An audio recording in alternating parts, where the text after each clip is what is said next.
Bienvenidos, estimados alumnos de esta primera generación de la carrera de Técnico Superior Universitario en Protección Civil en su segundo cuatrimestre, en esta segunda materia, la tercera semana, y la materia es riesgos asociados a los fenómenos perturbadores, que ya habíamos quedado, que de hoy en adelante les vamos a llamar amenazas.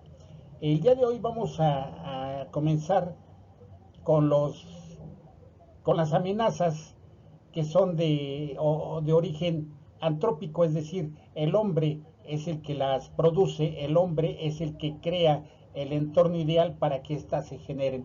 Y el día de hoy hablaremos sobre un fenómeno que son las amenazas sanitario ecológicas. Ya lo vimos en las anteriores clases.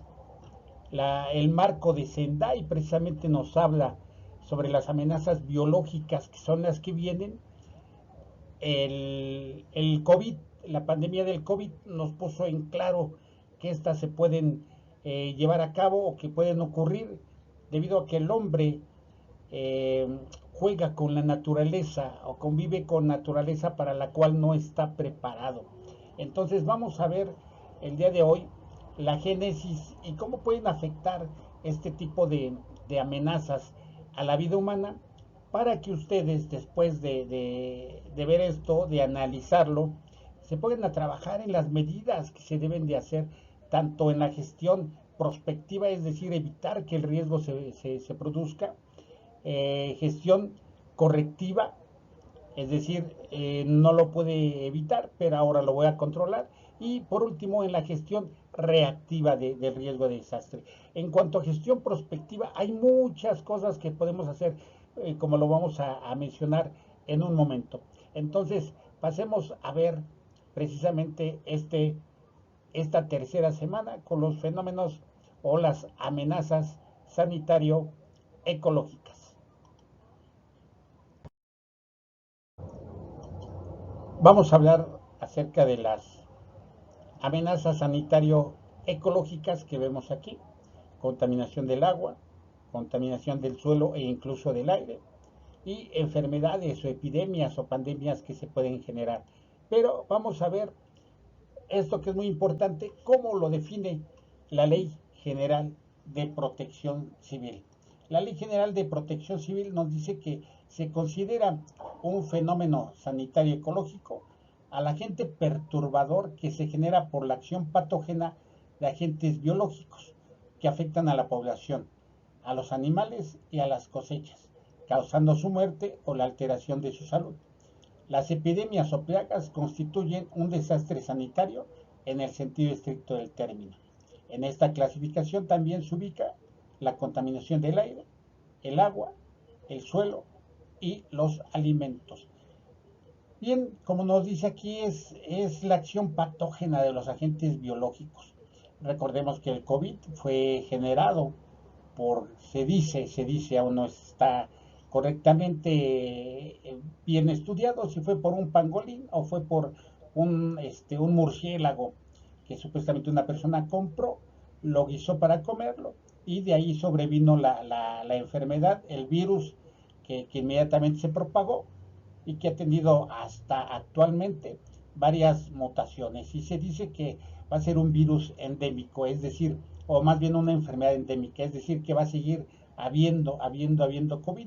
Y así como la influenza, vamos a necesitar las personas como yo, que soy diabético, que estamos en el cuadro de riesgo, vamos a necesitar vacunarnos cada año para evitar cualquier tipo de afectación que pudiéramos tener en la salud. Los niños y las personas mayores también lo necesitan.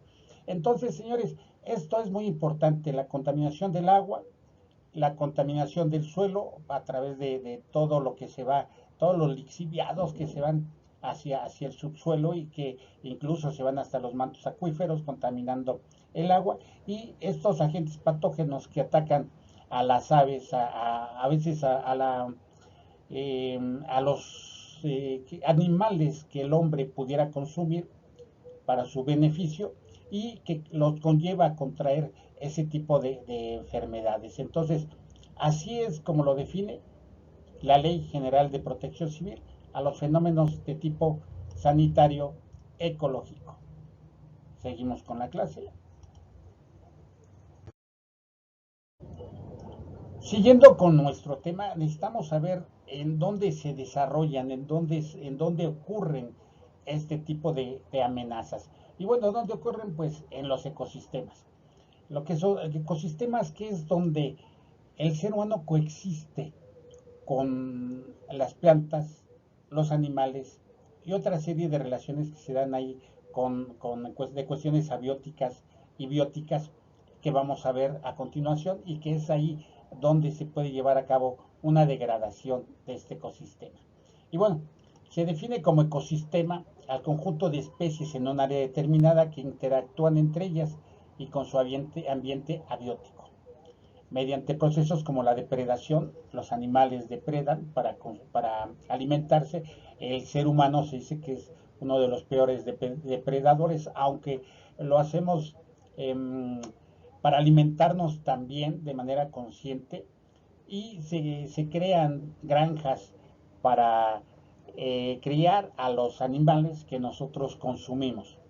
El parasitismo, que son los parásitos que viven a costillas de otros; la competencia, que esto se da en toda la naturaleza, sobre todo en los animales, el más fuerte sobrevive; y la simbiosis, que es la coexistencia buena y con su ambiente.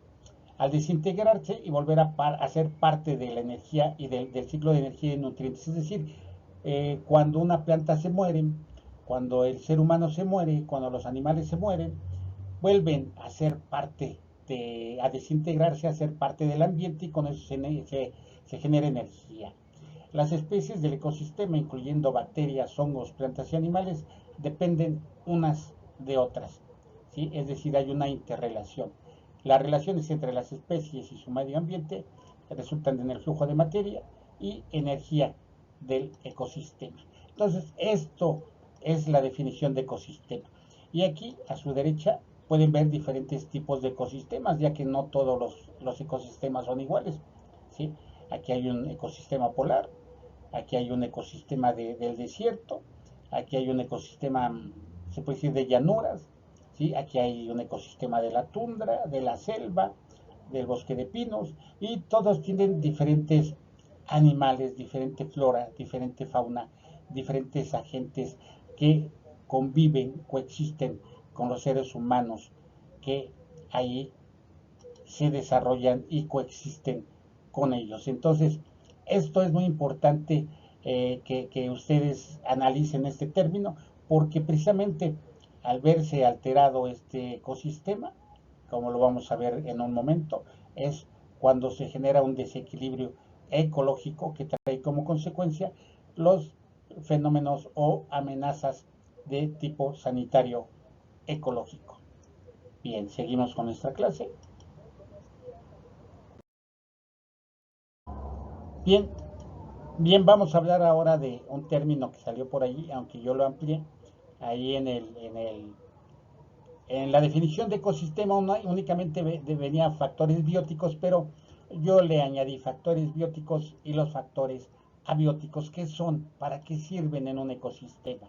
Y bien, los factores bióticos son organismos vivos que interactúan con otros organismos, refiriéndose a la flora y la fauna, así también las interacciones con otros organismos vivos o seres vivos de un ecosistema. Es decir, es la coexistencia, la interrelación que tienen todos los seres vivos. Una planta es un ser vivo, un árbol es un ser vivo, ¿sí? Un virus, un microorganismo, son seres vivos que están interactuando dentro de un ecosistema. Los factores abióticos, por el contrario, son elementos del ecosistema que no tienen vida, pero que necesitamos para vivir, como lo son el agua, el oxígeno, la temperatura y la luz solar. Entonces, los factores bióticos son aquellos que tienen una interrelación dentro del ecosistema, y los factores abióticos son aquellos con los que también nos relacionamos, no como con los bióticos, y además los necesitamos para vivir. Necesitamos el agua, si no moriríamos de sed. Necesitamos el oxígeno para respirar. Una temperatura alta, como son las que están ocurriendo ahora debido al cambio climático, nos pueden matar.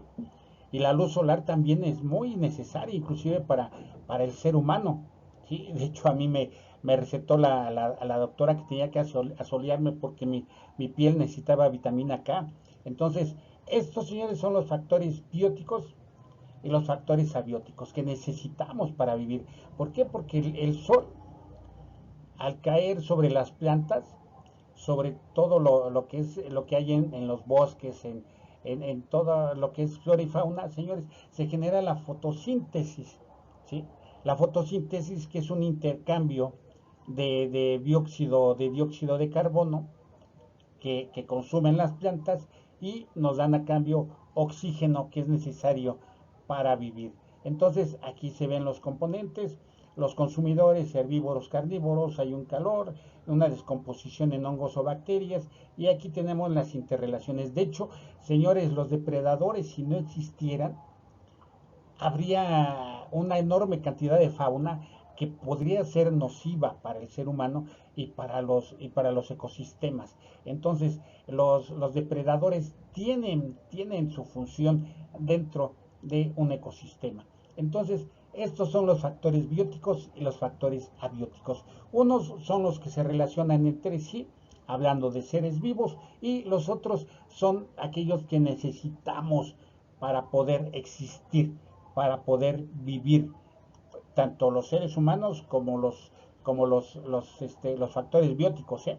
Un virus, un hongo, una bacteria, no existe si no existe agua, oxígeno, temperatura o luz solar. ¿Sí? Algo de eso necesita el virus o la bacteria para poder sobrevivir. Entonces, esto es lo referente a los factores bióticos y abióticos. No quiero que ustedes sean biólogos, ni se dediquen a la ecología, no, pero es necesario comprender esto para saber después cómo afectan todas esas amenazas que ahorita vamos a ver, todas esas amenazas sanitario-ecológicas, la vida de los seres humanos, la vida de los seres vivos, de las plantas. Y con esto no puede llevarse a cabo adecuadamente un desarrollo sostenible o sustentable. ¿Vale? Seguimos. Bien, dirían algunas gentes que llegamos al meollo del asunto, ¿no? O a donde se genera o se puede generar la discusión. Y efectivamente, ahorita que vean ustedes este término, que al escucharlo, pues a mí me genera tristeza. Cuando ustedes entiendan este término es el que da génesis a la producción de las amenazas de tipo sanitario ecológicos. ¿Y qué es o cuál es este término? ¿Por qué se da? ¿Cómo se da? ¿Qué agentes intervienen? Y bueno, no es otra cosa que el desequilibrio ecológico. Los ecosistemas, como los vimos nosotros, pues sería muy bonito, ¿verdad? Una relación adecuada entre los factores bióticos y abióticos, una relación 100% sin alterar, y eso nos generaría un ecosistema adecuado. Pero no, hay un desequilibrio que ahorita vamos a ver en qué, y esto altera el ambiente y genera las amenazas de tipo, y que genera las amenazas de tipo sanitario ecológicas. Y bien, decimos que el desequilibrio ecológico viene dado por dos factores. Una perturbación externa al medio, y esta puede ser de origen natural o humana. ¿Sí? Y casi siempre, señores, es humana. De hecho, el cambio climático, aunque todavía hay detractores de que sea antrópico, la mayoría de los científicos y de mucha gente cree fielmente que el cambio climático tiene su origen antrópico o producido por el ser humano. Pero bueno, esta perturbación es externa al medio y debe superar la capacidad de regulación del ecosistema. Es decir, los ecosistemas tienen una capacidad de regulación, es decir, si alguien lo ataca, el ecosistema tiende a volver, ¿sí? Tiende a regresar, dirían con la palabra de hoy, es resiliente. Y esto depende de la adaptación que sus elementos tengan al agente externo. Y precisamente, fíjense, los factores bióticos, como es la flora, eh, tienen, tienden a ser muy resilientes. A veces ellos mismos como dice aquí, se autorregulan y pueden aguantar grandes temperaturas, pueden aguantar bajas temperaturas y después de ahí volverse a regenerar. Esto es algo increíble, es cosa que a veces el ser humano no lo puede hacer.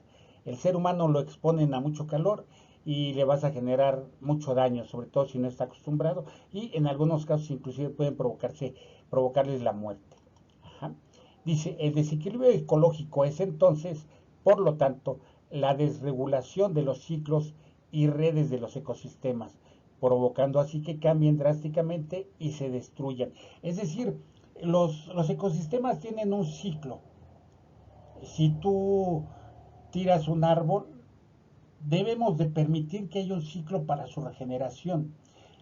Por eso, por ejemplo, en los ecosistemas marinos, no sé si ustedes han escuchado en ciertas temporadas del año, la veda para la caza de camarones, la veda para cazar ciertos peces.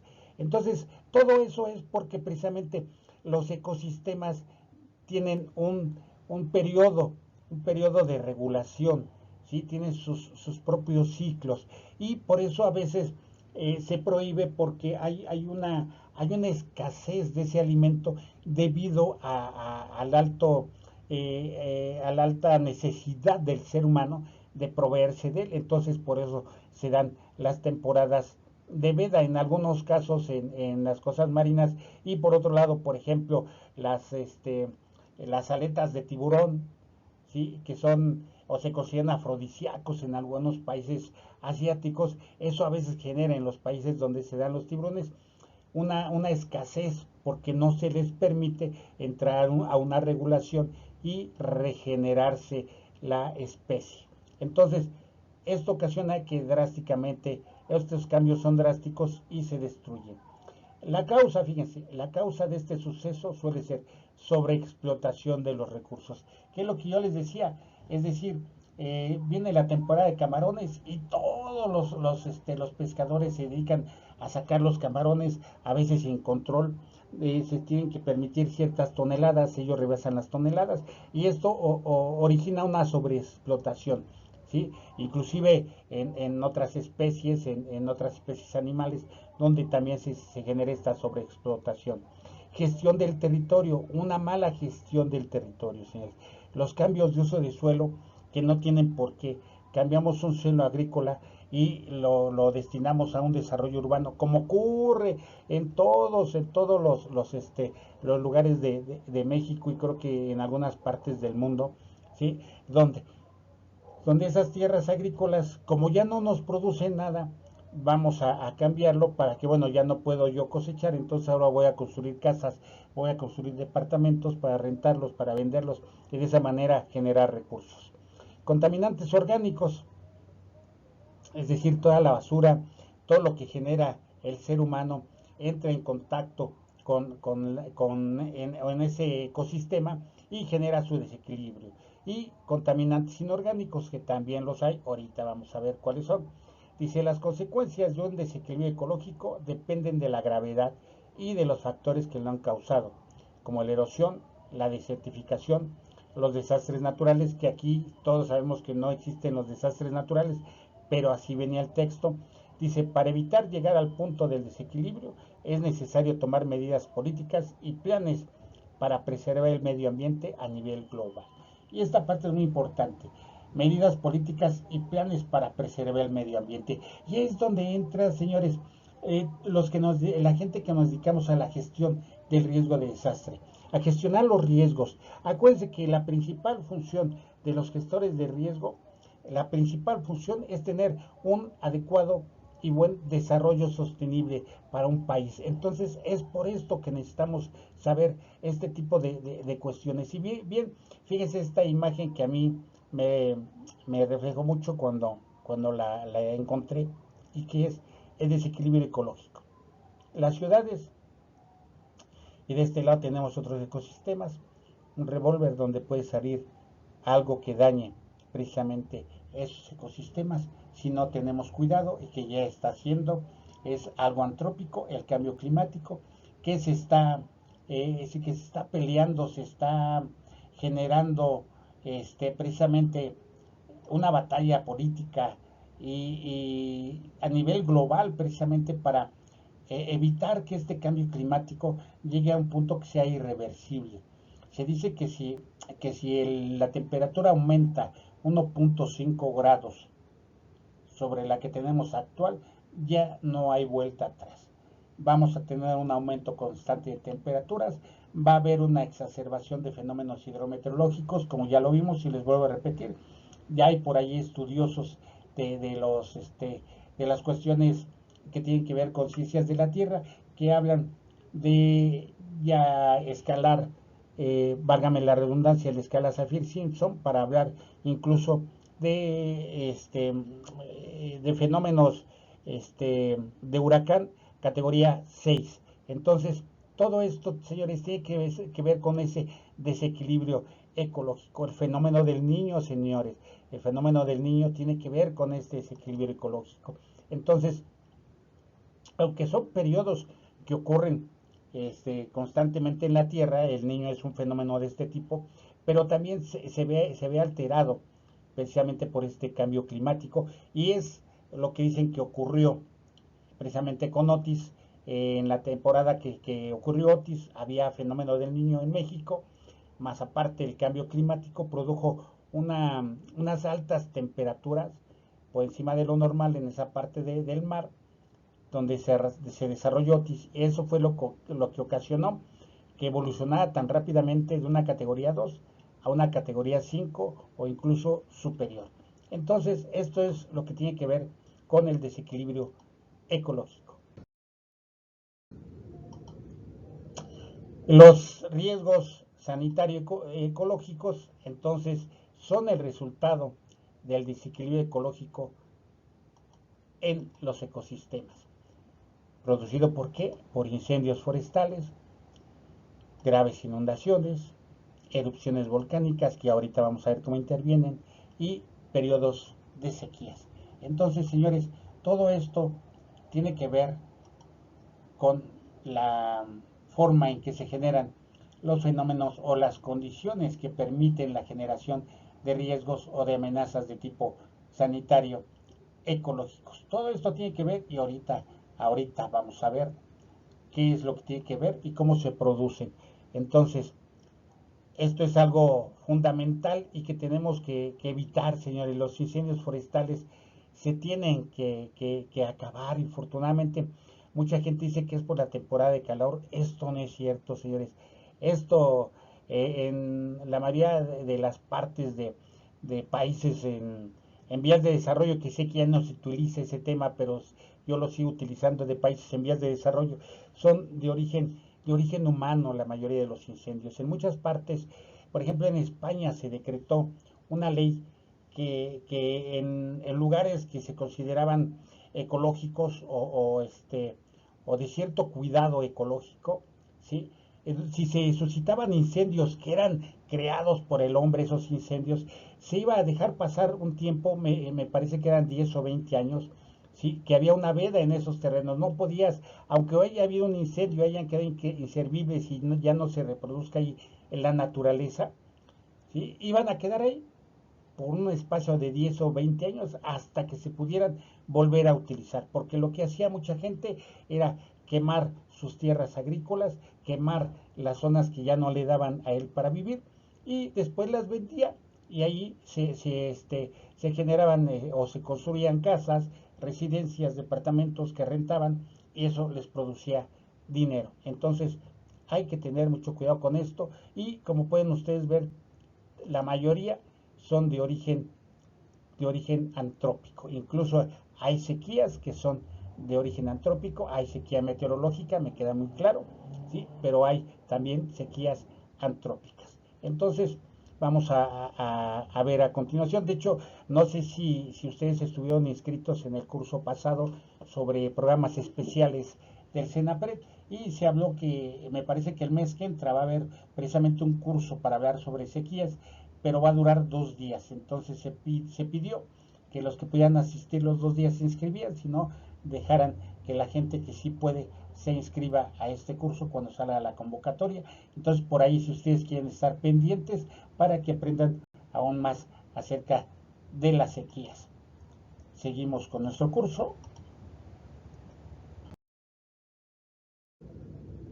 Y bien, siguiendo con esto, vamos a hablar ahora de las causas que generan los riesgos sanitarios ecológicos. ¿Cuáles son esas causas que existen para que estos se puedan o se desarrollen la génesis del problema? La primera es ingreso de contaminantes. Tenemos zonas donde pues hay una convivencia con la naturaleza.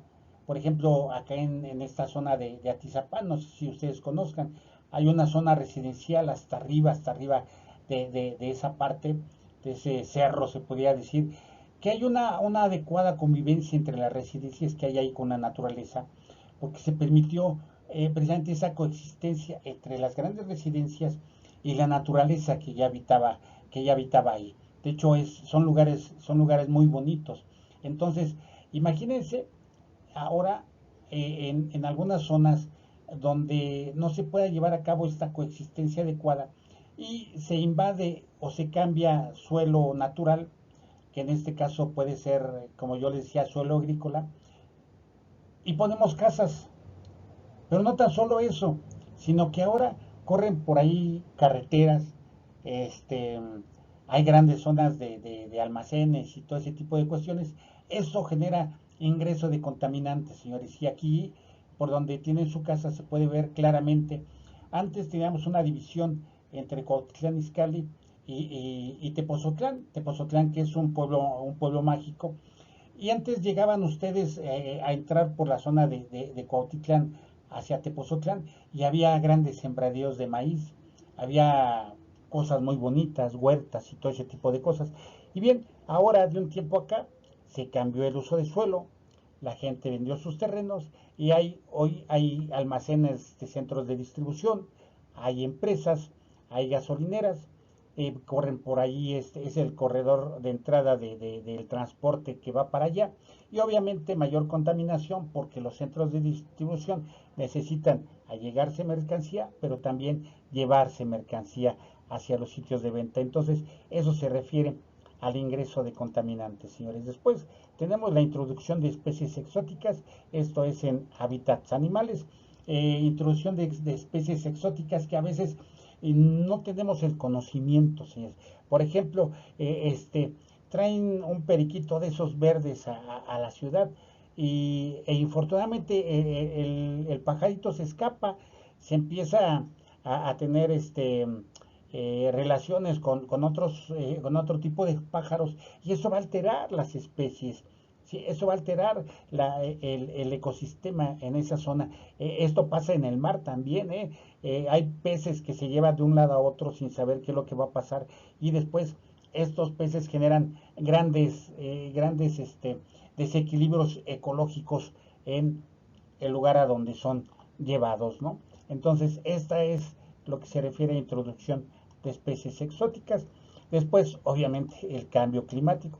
El cambio climático tiene mucho que ver con los riesgos de tipo o las amenazas de tipo sanitario y ecológicas. ¿Por qué, señores? Porque lo que antes era, y yo se los pongo de ejemplo, había enfermedades que tenían, que se movían, por ejemplo, de de ciertas partes del mundo hacia abajo o hacia arriba. Y ahora con el cambio climático, por ejemplo, las zonas que antes que eran templadas y que ahora son zonas calurosas, cuentan con enfermedades que antes no tenían, ¿sí?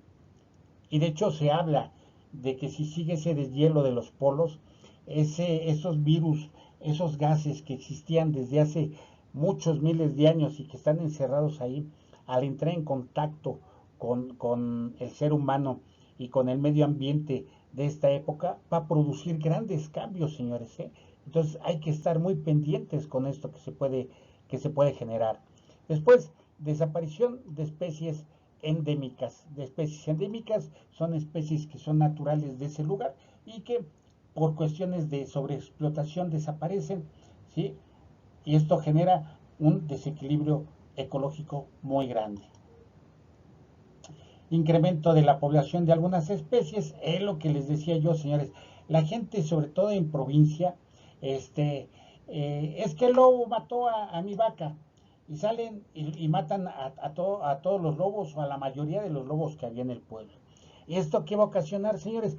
Que haya un aumento, un incremento en población de otras especies, para la cual también los lobos eran depredadores, señores. ¿Sí? Entonces, eso de que matan a un lobo o matan a otro depredador porque ese día no pudo cazar otra cosa y fue y mató, por ejemplo, una gallina en el gallinero de una gente, y ahora se dan por matarlos. Esto también podría generar un desequilibrio ecológico al incrementarse otras poblaciones de las cuales también el lobo era depredador. Entonces, todas las especies, señores, tienen una función en este ecosistema para mantenerlo regular. Si nosotros las atacamos, vamos a terminar con ese equilibrio que hay. Invasión de poblaciones a otros ecosistemas. Esto es muy notorio, y sobre todo el ser humano, ¿no?, que invade lugares. De hecho, ya les he hablado yo durante todas las clases que hemos tenido. La nueva agenda urbana busca generar una coexistencia ideal, pudiéramos decirle así, entre el ser humano y la naturaleza de los lugares donde se destinen a crear casas habitación, para que de esta manera esta relación entre factores bióticos sea una relación adecuada, ¿sí? Y no sea una invasión así de repente que cause un desequilibrio ecológico en esa zona. Después, reducción acelerada de la biodiversidad. Esto ya también es por la sobreexplotación, señores. Hay lugares que ni siquiera se les permite regenerarse y ya se están volviendo a explotar. Y hablemos, por ejemplo, de los bosques que están cerca de los volcanes. El Popocatépetl no es la excepción, donde se sacan maderas muy costosas, ¿sí?, que se sacan de ahí de manera subrepticia, y esto obviamente altera el equilibrio ecológico, ¿sí? Y hay una reducción acelerada de la biodiversidad que debería de existir en esos lugares. Y por último, cambios del ecosistema, es decir, todo lo que se ha introducido en ese ecosistema es tan fuerte, ¿sí?, que rompe el equilibrio o la regulación que pueda tener ese ecosistema, y hay cambios muy drásticos en ese ecosistema que puede generar enfermedades, puede generar riesgos de tipo sanitario, ecológicos. Entonces, estas, señores, que ustedes vieron aquí son precisamente las causas de los riesgos sanitario ecológicos. Seguimos con esta clase. Bien, vamos a hablar en esta parte acerca del cambio climático y cómo contribuye el ser humano a que ocurra Y bueno, la intervención humana por diversas actividades industriales, y de hecho por eso se dice que el cambio climático es antrópico, porque a partir de la era industrial es cuando la temperatura ha aumentado más o de manera constante que en otras épocas. Y bien, estas actividades industriales contribuyen a la acumulación de dióxido de carbono en la atmósfera, cuya presencia, al ser considerado un gas de efecto invernadero, es fundamental en la regulación de la temperatura del planeta. Aquí vemos el ciclo del carbono. En esta parte el carbono debería de salir, de salir hacia la atmósfera, lo cual no ocurre, se queda flotando al ser un gas de efecto invernadero, y esto ocasiona que la luz que debería de ser reflectada por la Tierra no sea reflectada hacia el exterior y llegue hacia donde se encuentran estos gases de efecto invernadero y se regrese, generando precisamente ese famoso efecto invernadero, que así es como se genera el calor dentro de los invernaderos, para que algunas plantas, puedan tener un crecimiento adecuado en ciertos climas. Y bueno,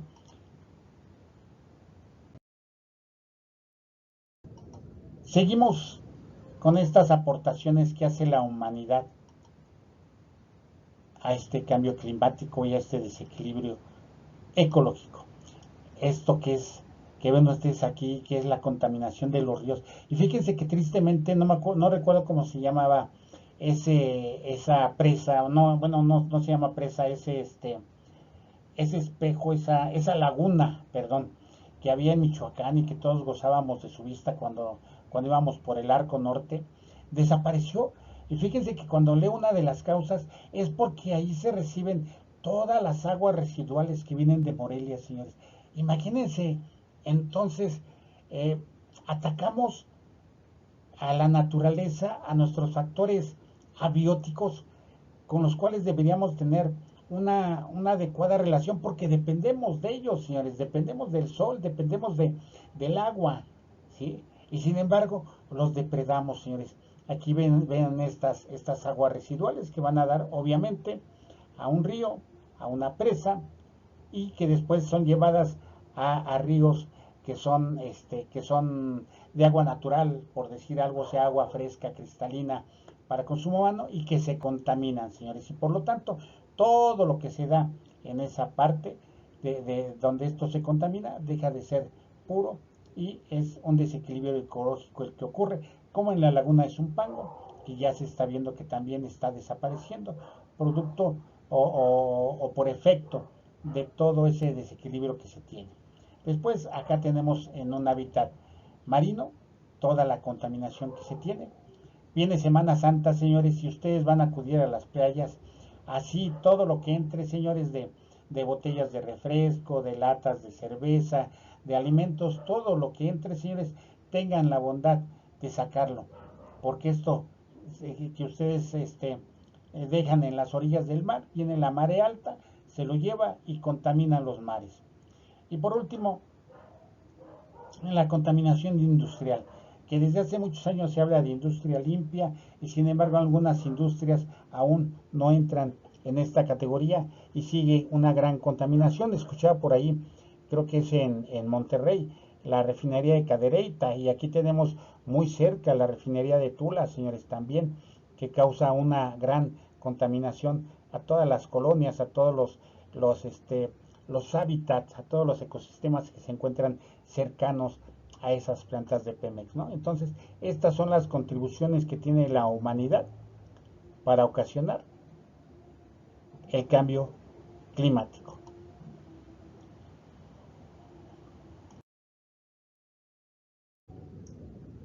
Bien, vamos a entrar ahora sí de lleno, mis estimados alumnos, a los que se consideran amenazas o riesgos de tipo sanitario o ecológicos, o al menos los que vienen enunciados en la Ley General de Protección Civil y que es a la cual nos debemos nosotros de ceñir porque este es nuestro marco jurídico, como lo vieron ustedes en su primera clase de esta carrera, es el marco jurídico que emana de nuestra Cámara de Diputados, de Senadores, y que es autorizado por nuestro mando supremo, el presidente de la República, y que tiene aplicación en todo el territorio nacional. Entonces, estos riesgos que van a ver ustedes en unos momentos o amenazas son las que se consideran existentes,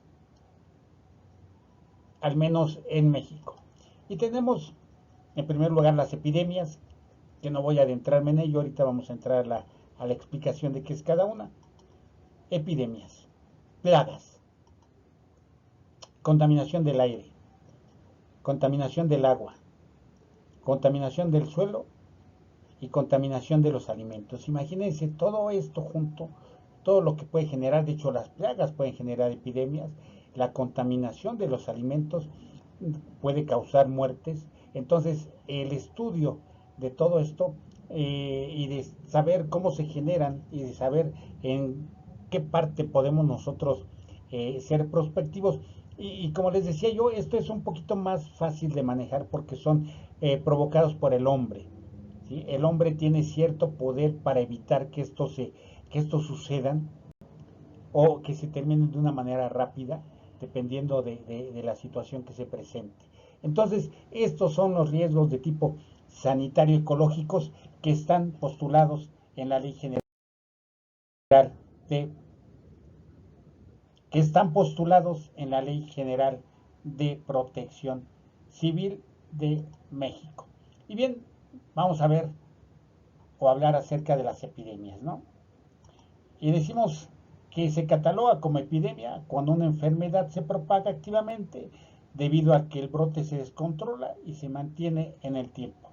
De esta forma aumenta el número de casos en un área geográfica concreta. Es decir, ocurre un brote, este brote se descontrola, pero queda en cierta área, en ciertas áreas concretas, ¿no? Es por eso que si ustedes tienden a ver a veces los informes epidemiológicos, hay ciertas epidemias que aún siguen, el dengue, el Zika, algunas otras epidemias, pero son muy localizadas, es decir, su área geográfica es muy concreta. Se habla que puede ser alterada debido a los cambios de desequilibrio ecológico que produce el cambio climático, pero esto todavía no se considera así. Entonces, ese es como catalogamos una epidemia. Aquí vemos grandes epidemias que han ocurrido a lo largo de la historia, la peste bubónica, este, algunas otras, y llegar hasta la que tuvimos en todo el mundo, que fue el COVID. Y también la influenza, no se les olvide, me parece ser que en el 2014 fue cuando surgió la influenza, y que de ahí se derivó a que también sea una enfermedad endémica, un virus endémico, por el cual nos tenemos que vacunar cada año las personas que estamos dentro del cuadro de peligro. Y bien, esto es lo que se considera una epidemia.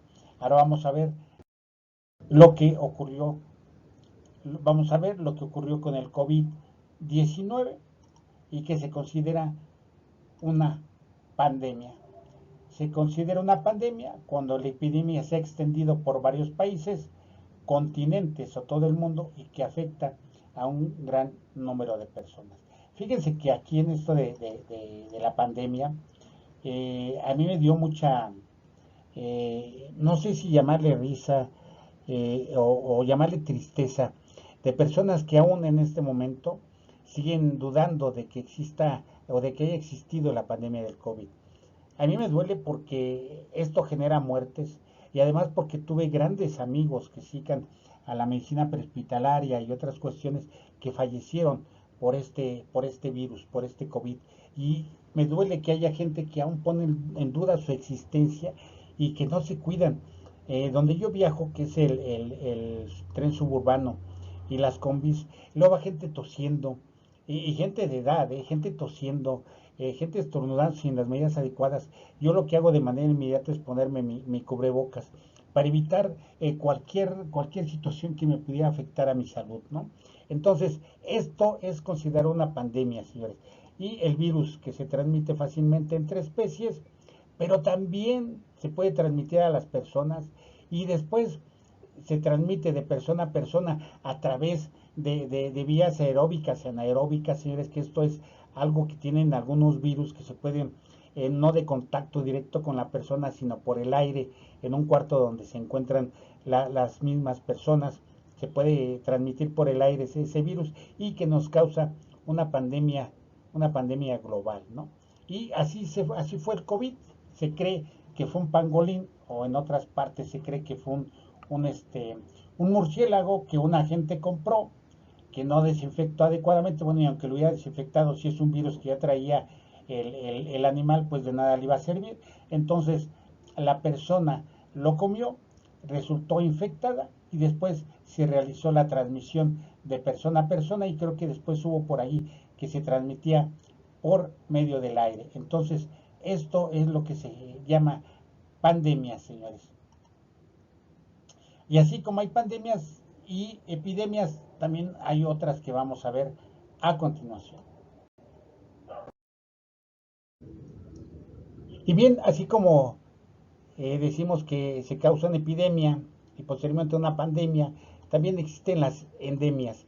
Y las endemias son más que nada la presencia habitual de una enfermedad o un agente infeccioso en una determinada zona geográfica o un grupo de población en ese lugar. Y aquí lo vemos. Las únicas zonas de afectación son Yucatán y Quintana Roo, si no me equivoco. Estos dos estados que están aquí son los que tienen afectación, y esta parte de aquí que debe ser Morelos también, bueno, ahí aparece en verde, considero que no debe de tener mucha gravedad, pero esto es lo que se denomina una endemia, señores. Es un agente infeccioso en una determinada zona geográfica y hasta ahí se da. No tiene un avance hacia otras zonas geográficas, hacia otras partes, pero sin embargo se debe tener mucho cuidado con este tipo de enfermedades también, porque pueden generarse, si sale de ese lugar, una epidemia. Entonces son epidemias, pandemias y endemias en términos de lo que puede ocurrir con agentes infecciosos que generan enfermedades.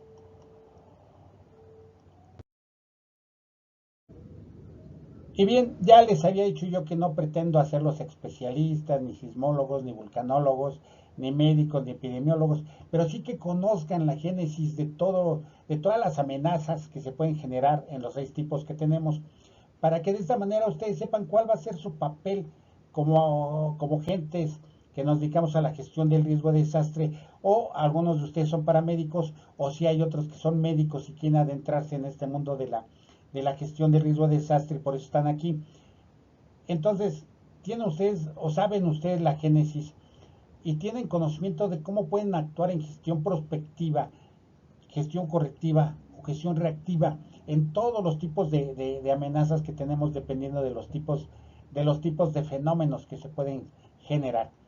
Y así tenemos dentro de los fenómenos de origen sanitario y ecológicos las plagas, señores, las plagas de las que mucho se habla y por allí hay una muy famosa que inclusive es una leyenda, ¿verdad? El flautista de Hamelin, en donde me parece que fue en Inglaterra o en Francia, este, se contrató un flautista para que sacara una plaga de ratas que había en ese país, ¿no? En esa ciudad.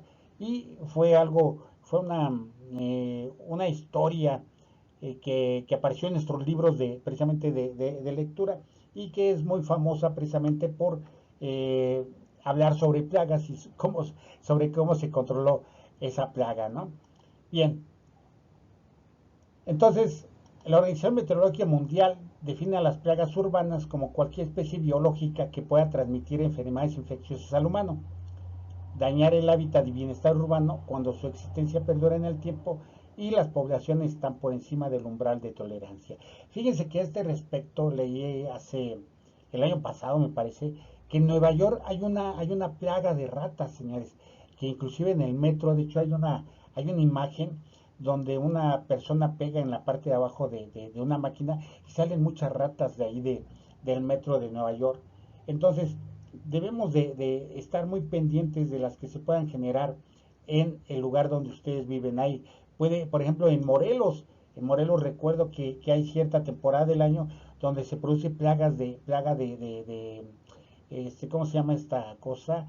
Escorpión, alacrán, perdón, de alacrán, y creo que sí de escorpión, y que genera, eh, o puede generar muertes, ¿no? Grandes cuadros de muertes en esos lugares si no se llevan a cabo las medidas adecuadas, que en este caso, bueno, pertenece a la Secretaría de Salud, pero también Protección Civil o Gestión del Riesgo de Desastre, es su papel también ver por la salud de la gente. Y tenemos plagas de ratas, de garrapatas, de mosquitos o de moscas y de plagas en cosechas. Fíjense que esto de las garrapatas creemos que solamente es con los animalitos, y no. Estuve viendo un programa de National Geographic donde en algunas partes las garrapatas se incrustan, porque así es el nombre, en el ser humano, que incluso pueden causarle inmovilidad. Eh, Pasaron un cuadro de un cuate enfermo por garrapatas que llegó con inmovilidad en sus extremos inferiores. Le hicieron estudios, no podían determinar qué pasaba. Y cuando le dice, bueno, ¿y dónde estuviste? No, pues en tal parte, así, así. Ah, pues es que ahí hay plaga de garrapatas, ¿no? Entonces le empiezan a revisar el cabello y precisamente ven que una garrapata estaba incrustada en su cabello. Quitan a la garrapata y pocas horas después el señor vuelve a tener movilidad ya. No sé si fue un caso este, actuado, pero bueno, es algo que nos están a nosotros dando a entender, ¿no? Y bueno, dice que los organismos por sí solos no deben considerarse una plaga, sino hasta que su población comienza a aumentar de manera exponencial, que comienza a causar efectos en el correcto funcionamiento del ecosistema, afectando a la especie humana. ¿Sí? Esto depende de varias circunstancias, como son la temperatura, la humedad, la disponibilidad de alimentos y la ausencia de depredadores. De hecho, las plagas se generan porque hay una ausencia de depredadores. Es decir, en las cosechas, por ejemplo, esa que se llama langosta, que es como un chapulinzote, es precisamente porque hay una ausencia de depredadores. Hay pájaros, hay animales que son depredadores de cierto número o de ciertos parásitos, ¿no? O de ciertas plagas que se pudieran generar. Por ejemplo, en México tenemos algunas especies que te exterminan a las garrapatas, ¿no? Que pueden comer hasta, creo que 2000 garrapatas por día. Entonces, imagínense si ese depredador llega a ausentarse o llegamos a eliminarlo, qué es lo que puede pasar con la vida humana, ¿no? Y ahí vemos el mosquito, las ratas y las cucarachas, señores, que todo esto sale por falta de cuidado.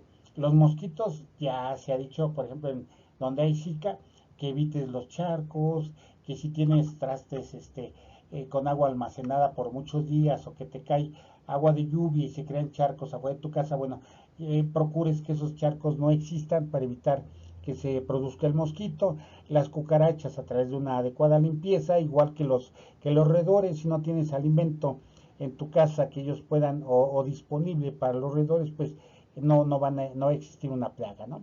Entonces, todo esto tiene que ver con las plagas, señores, con las plagas que se generan y que todo esto depende de la temperatura, si es el hábitat adecuado para esa plaga, la humedad, disponibilidad de alimento, ¿sí? Es decir, si contamos con alimento que esa plaga en en su beneficio consuma, bueno, pues ahí la vamos a seguir teniendo, ¿no?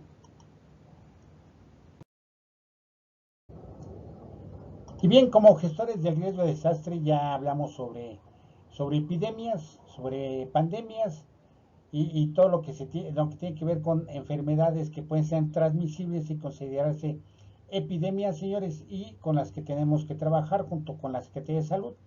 Después tenemos también como amenaza de tipo sanitario ecológico a las plagas, que también es cuestión de la Secretaría de Salud, apoyada obviamente por la Secretaría o el organismo de gestión de riesgo de desastre, para poder dar una respuesta adecuada a este tipo de amenazas que se puedan generar. Vamos a ver ahora este tema que también es importante y que habla acerca de la contaminación del aire, ¿no? La contaminación del aire que provoca muchas muertes. De hecho, no sé si lo leyeron ustedes, la gente que no vive en la Ciudad de México, en el área conurbada, o en la zona metropolitana del Valle de México, ¿sí? Tuvimos crisis o se determinó contingencia, contingencia ambiental el viernes, el sábado, ayer domingo y apenas hoy se levantó esa contingencia. ¿Por qué? Porque había un aumento de los contaminantes. Entonces, esto es lo que tiene que ver con la contaminación del aire y que esto tiene que ver obviamente también con gases o producción de gases de efecto invernadero, que vamos a ver en un momento. Y bien, tenemos así que, ¿cómo se define o cómo definen a la contaminación? La contaminación del aire se puede definir como la presencia en la atmósfera de una o más sustancias o sus combinaciones en condiciones tales y con tal duración que sean o puedan afectar la vida humana, de los animales y de las plantas. Es decir, alterar los ecosistemas, es crear un desequilibrio ecológico en esos ecosistemas y por consiguiente la aparición de amenazas de tipo sanitario ecológico, que es lo que estamos viendo en estos momentos. Tenemos aquí dos imágenes. Esta primera, la Ciudad de México bien bonita, sin contaminantes. Me supongo que debe de haber habido vientos favorables, vientos que limpiaron toda la suciedad, toda la contaminación que había, y eso debe de haber sido en Semana Santa. Y tenemos por acá otra imagen con tanta contaminación, vean, se ve ahí la nata de contaminantes que hay, ¿sí? Y bueno,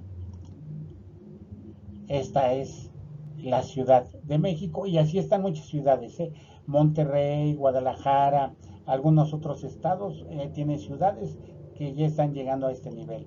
Pero bueno, la composición química del aire, es decir, de esto que ven ustedes aquí, ¿cuál es? Tenemos una cantidad de nitrógeno del 78.08%, el oxígeno en un 20.95, casi 21%, el argón 0.93% y el dióxido de carbono 0.03%. Todos estos, todos estos gases son los que conforman o sí conforman el aire que se encuentra en nuestro ambiente. Así se encuentra compuesto nitrógeno, oxígeno, argón y dióxido de carbono. Y ahorita vamos a ver cómo es que esto se altera.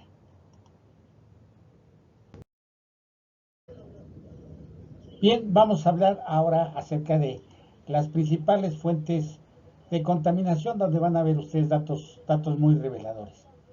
En primer lugar, como lo ven ustedes ahí, se refiere al hogar, cocinar y calentar hogares. La quema de combustibles fósiles, madera y otros combustibles de biomasa para cocinar, calentar y encender fuegos conforman la principal fuente de contaminación en el ambiente de las casas. Van ustedes a decir qué es la biomasa. Bueno, pues definimos como biomasa, o se refiere a la materia orgánica de origen vegetal o animal que es utilizada como fuente de energía. Eso se refiere la biomasa.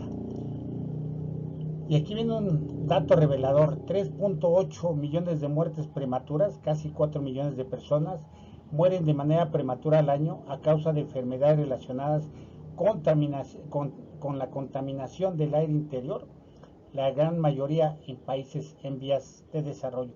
Y sí, esto es muy claro, lo vemos nosotros en temporada de invierno, cuando en los hogares donde se tienen techos de lámina o alguna otra o de alguna otra forma que no se puede calentar ese hogar, pues bueno, tienen ahí los anafres de carbón para calentarse, y eso ocasiona la muerte de las personas. Entonces, esto en contaminación del aire interior tiende a generar 3.8 millones de muertes prematuras en el mundo. Después, obviamente, la industria. Muchas fábricas y centrales eléctricas utilizan productos químicos en su actividad. Esto genera contaminación en las áreas de trabajo, afectando especialmente el aire.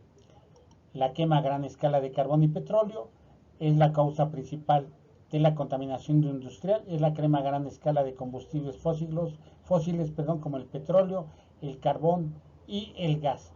Además, los generadores diésel suponen una preocupación creciente en áreas desconectadas de la red eléctrica. Y esto sí es muy notable en las fábricas, sobre todo las que generan energía eléctrica. De hecho, ese es un problema con los generadores de energía eléctrica en México, que utilizan precisamente el carbón para generar la energía, o incluso el petróleo. Debemos de cambiar a energías limpias para evitar esta fuente de contaminación del aire exterior. Y después, obviamente, los vehículos.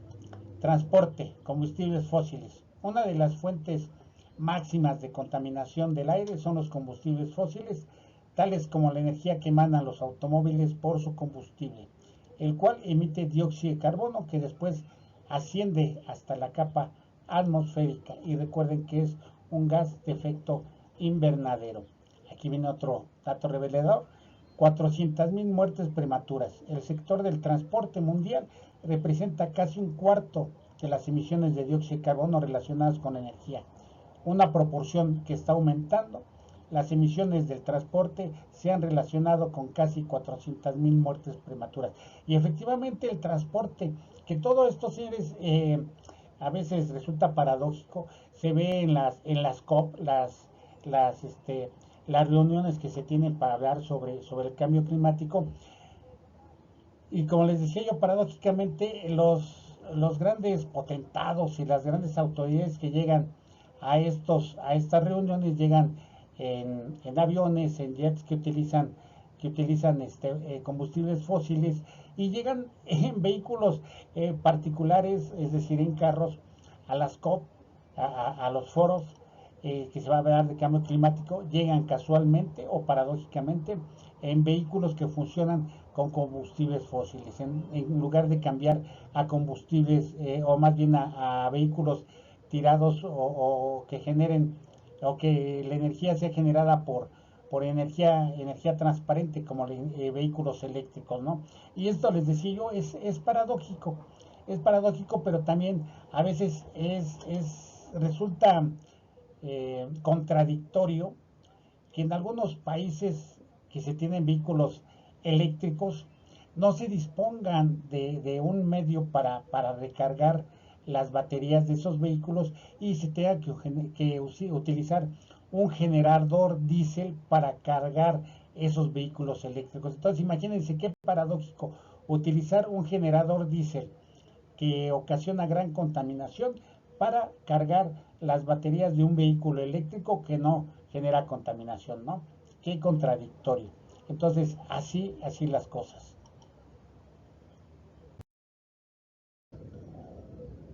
Bien, siguiendo con las principales fuentes de contaminación, tenemos a la agricultura, el ganado y la quema de residuos. Nos dice que el ganado produce metano y amoníaco. Y unido a la quema de residuos agrícolas, la silvicultura y otros usos de suelo genera cerca del 24% de todos los gases de efecto invernadero emitidos en el mundo. Aquí creo que debe de haber un error porque la silvicultura es la ciencia que estudia la población de los montes, es decir, regenerarlos, ¿sí? Y he leído por ahí algunos autores que dicen que la silvicultura ayuda a bajar la generación de gases de efecto invernadero, entonces creo que debe de haber un error, aunque yo lo puse aquí porque así viene el texto, no quise cambiarle nada para hacerles a ustedes la aclaración posterior de que la silvicultura tiene que ver con la regeneración de los montes, ¿sí? De volverlos a poblar, entonces creo que no debería de entrar aquí donde dice residuos agrícolas y la silvicultura y otros usos de suelo generan cerca del 24 de todos los gases de efecto invernadero emitidos en el mundo. Entonces, la silvicultura no creo que entre aquí, no sé por qué la pusieron, pero ahí aparece. Después dice fertilizantes, estiércol y plaguicidas. Muchos pesticidas, insecticidas, fumigadores y fertilizantes se utilizan sin restricciones en la producción agrícola, emitiendo químicos dañinos para la atmósfera y convirtiéndose en una de las principales causas de contaminación del aire. Y fíjense que eh, infortunadamente hay países en vías de desarrollo donde en los países altamente desarrollados están prohibidos algunos fertilizantes, algunos productos que se utilizan como insecticida o fumigadores. Y en ese país se pueden utilizar, señores. Entonces hay que tener mucho cuidado con lo que se compra. Hay que tener mucho cuidado si ustedes viven cerca de alguna zona agrícola que se cultive, por ejemplo, fresa, mango, alguna otra, con los plaguicidas que se utilicen ahí para eh, evitar ser dañados en su medio ambiente. Y fíjense que también allí yo veía cuando iba por la México Querétaro que hay algunos anuncios precisamente en las zonas agrícolas donde dice aquí se cultiva tal cosa y se utiliza tal plaguicida, ¿no? Eso es muy bueno porque está informando a la gente los riesgos a los que se puede enfrentar, ¿sí? Por vivir cerca de donde se utiliza ese tipo de plaguicidas. Bueno, después, los residuos, que ya nos habían dicho que los residuos se deben separar, pero no lo hacemos. Gases de efecto invernadero. Cuando los residuos orgánicos se pudren, producen gases como el metano, que es lo que yo les decía a lo que huelen las coladeras, el óxido nitroso y el dióxido de carbono, responsable del cambio climático. Y fíjense, no sé si sea esto lo que se produjo, pero hace algunos años en, en Tijuana, precisamente en un registro donde había aguas residuales, se suscitó una explosión. No sabemos si fue por el óxido nitroso y el metano o qué fue lo que sucedió, que se generó precisamente una explosión, ocasionando que una persona que estaba arriba de la tapa ¿cómo se llama? De esa coladera, resultara impactada hacia arriba con una cornisa y falleció. Pero eso es lo que se puede producir aparte de ser gases de efecto invernadero. Y quemar los desechos, la quema de residuos a cielo abierto y los desechos orgánicos en los vertederos liberan a la atmósfera dioxinas nocivas, furanos, metano y carbono negro. A nivel mundial se estima que 40% de los residuos se quema al aire libre. Esto no se debe permitir, señores. Si ustedes viven cerca de algún tiradero, verifiquen que no se produzca esto que están comentando aquí. Aquí en Tlalnepantla, en los límites con Cuautitlán, hay un este eh, hay un vertedero municipal donde se tiran los desechos, pero fíjense que para evitar que los lixiviados entren a los mantos, al manto freático, les ponen unas membranas, que es así como plástico, grandísimo, unas membranas que no se, eh, ¿cómo podríamos decir? Que no se degeneran tan fácilmente, y allí está ese vertedero de residuos. Tiene más de 30 años y sigue funcionando, lo cual quiere decir que está funcionando bien, porque aparte las autoridades de Profepa vienen seguido a, a evaluarlo, ¿no?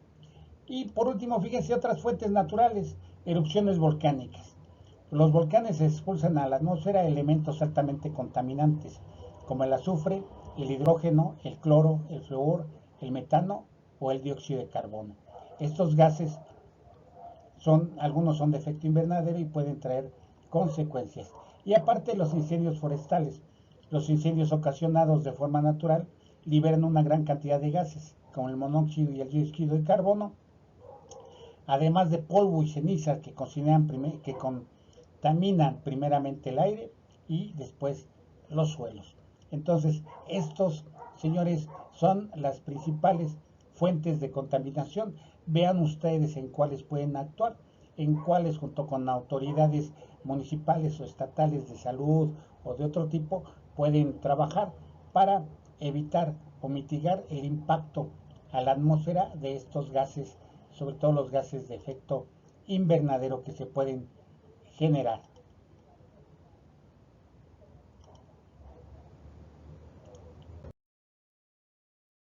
En nuestra clase vamos a hablar ahora de los principales contaminantes atmosféricos que contribuyen al cambio climático y que pueden dañar la salud del ser humano, como vamos a ver en un momento. Contaminantes primarios, los óxidos de azufre o SOx, uso de combustibles líquidos, derivados del petróleo y erupciones volcánicas.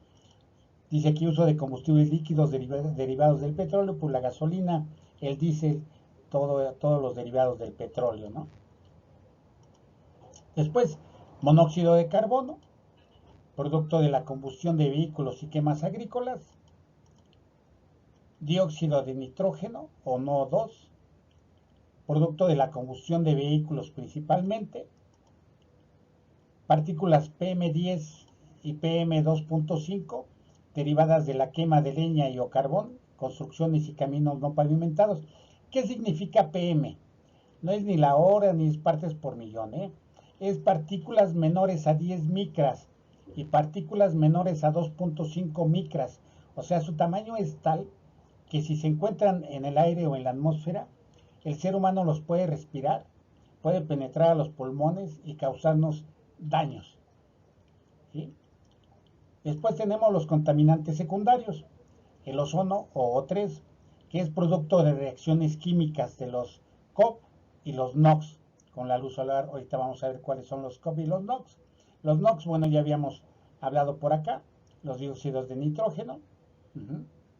Después, la lluvia ácida, fíjense, la lluvia ácida que se forma con la combinación de la humedad del aire con el dióxido de azufre, el trióxido de azufre y los óxidos de nitrógeno, que se encuentran en agentes contaminantes como productos derivados del petróleo, desechos y humos de fábricas y vehículos, etc.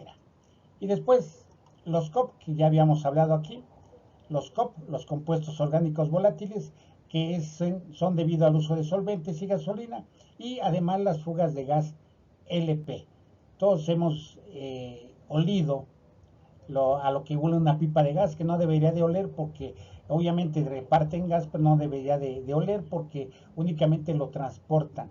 Pero casi todas las pipas de gas tienen por allí una fuguita, una pequeña fuga de este producto que obviamente entra en contacto con los demás gases y eso nos genera contaminantes a la atmósfera. Y bien, estos son los principales.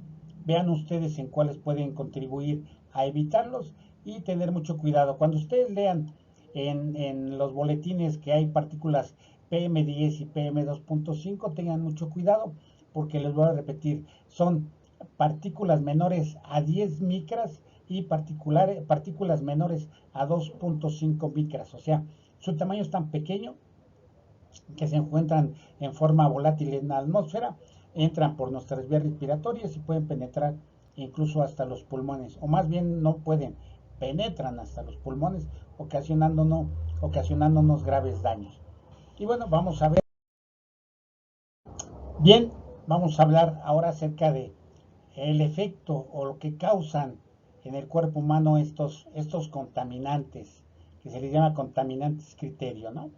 En primer lugar, los dióxidos de azufre o los SOx2, que tienen que ver con dolor de cabeza, irritación de ojos, nariz y garganta, ansiedad y problemas para respirar. Todos hemos pasado esto cuando ocurren las famosas contingencias ambientales. Precisamente tenemos ardor de ojos, irritación de nariz y garganta y problemas para respirar. Es por eso que cuando hay una contingencia ambiental no se permite el deporte o los eventos deportivos porque pueden resultar dañadas las gentes que hacen ejercicio. Después, el dióxido de nitrógeno, NO2, que genera irritación de ojos, nariz y garganta, problemas para respirar y exacerbación de asma o inclusive, en algunos casos, según he leído, pueden causar asma en el ser humano. Entonces, estos son los dióxidos de nitrógeno o los NOx, los otros son NOx, estos son SOx, estos son NOx. Y después el monóxido de carbono, que puede dañar o causar daños cardiovasculares y efectos neuroconductuales, es decir, afectan al sistema nervioso central para causar esos efectos neuroconductuales. Y estos son algunos de los efectos que vamos a tener en el cuerpo humano producto de los contaminantes.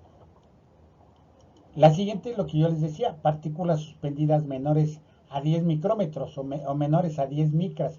Imagínense, menores a 10 micras y después a 2.5 micras. Imagínense la medida que es. Esto tiene impactos en el sistema respiratorio, obviamente, lo que les decía, irritación, inflamación, infecciones, asma y reducción de la función pulmonar. Entonces, la gente que vive en la Ciudad de México está expuesta a esto. Es por eso que cuando se emite el informe de los contaminantes en el ambiente, debemos de leer muy bien lo que se refiere a las partículas menores a 10 micras o a 2.5 micras para saber si en el medio ambiente donde yo estoy se generan y evitar en lo posible salir. Si ustedes están en oficina, únicamente estar en la oficina. Si hay que salir por alguna causa de fuerza mayor, bueno, no queda otra, pero en lo posible permanecer dentro. Después tenemos el ozono, todos hemos oído hablar de ozono. El ozono produce un aumento en las enfermedades respiratorias, asma, efisema pulmonar, bronquitis, tos y dificultad para respirar. Fíjense, en todas, si ustedes se dan cuenta, a menos esto del monóxido de carbono, pero todos los demás tienen que ver con funciones pulmonares. Entonces, imaginen el daño que nos están haciendo este tipo de gases. Y por último, partículas suspendidas menores a 2.5 micras, estas fueron a 10, estos son a 2.5, y crean aumento de enfermedades cardiovasculares del corazón, imagínense.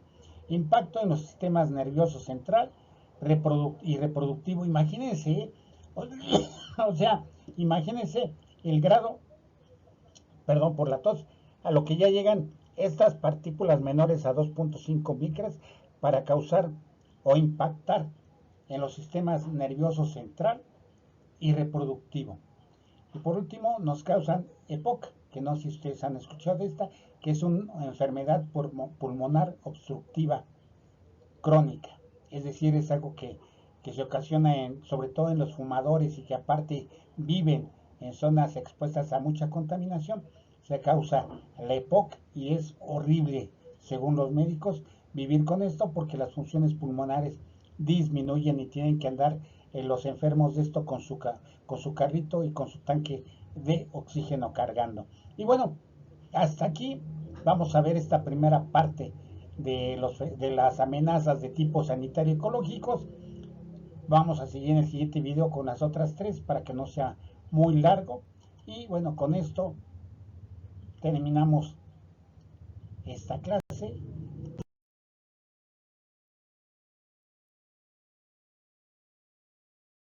Que espero les sirva de mucho